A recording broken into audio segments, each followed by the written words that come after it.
या क्रूरतेचा कळस झालेला आहे। या मला न्याय देण्यासाठी रस्त्यावरती या। होय, मी संतोष अण्णा देशमुख बोलतोय। माझ्या बांधवांनो, मी संतोष देशमुख मस्साजोग येथील तुमचा एक निस्वार्थी सेवक आहे।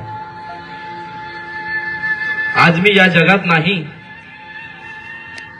कारण राजकारणातील पाळलेल्या गुंडांनी माझ्यावर अमानुषतेचा कळस गाठत माझा जीव घेतला आहे। माझं काय चुकलं होतं?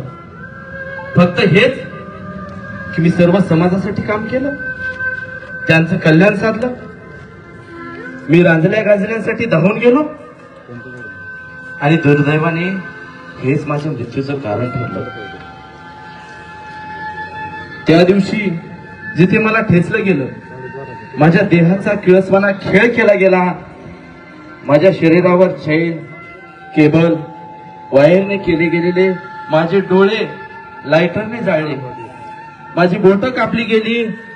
WWE गेम मधील खेळाप्रमाणे माझ्या अंगावर उड्या मारण्यात आल्या। पाणी मागितलं तर तोंडात मुतले माझ्या।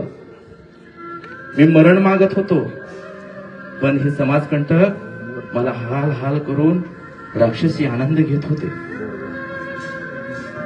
मृत्यूला दया आली बांधवांनो, परंतु या हैवानांना दया आली नाही। माझा जीव गेला तरी माझ्या मृतदेहाची विटंबना 4 तास चालू होती, पण त्या जखमापेक्षा माझ्या आत्म्याला अधिक वेदना तेव्हा झाल्या जेव्हा न्यायदेवतेने डोळे झाकलेले पाहिले। रक्षकच जर भक्षक असेल तर न्याय कोण देणार?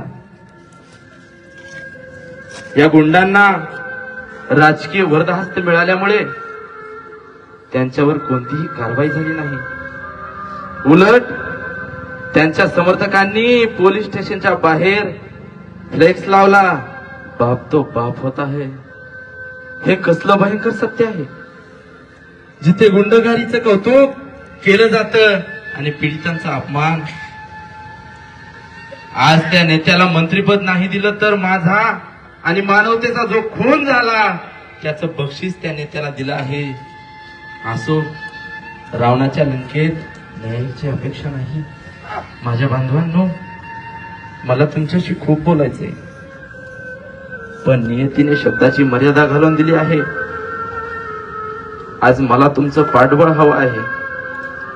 तुम्ही मला न्याय मिळवून द्याल हे वचन हवं आहे। माझ्या मृत्यूला व्यर्थ जाऊ देऊ नका बांधवांनो।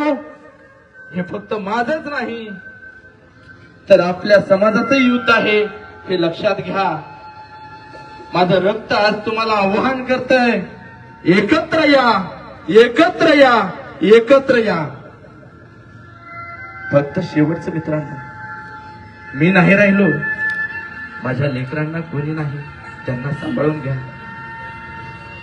आणि मला न्याय द्या।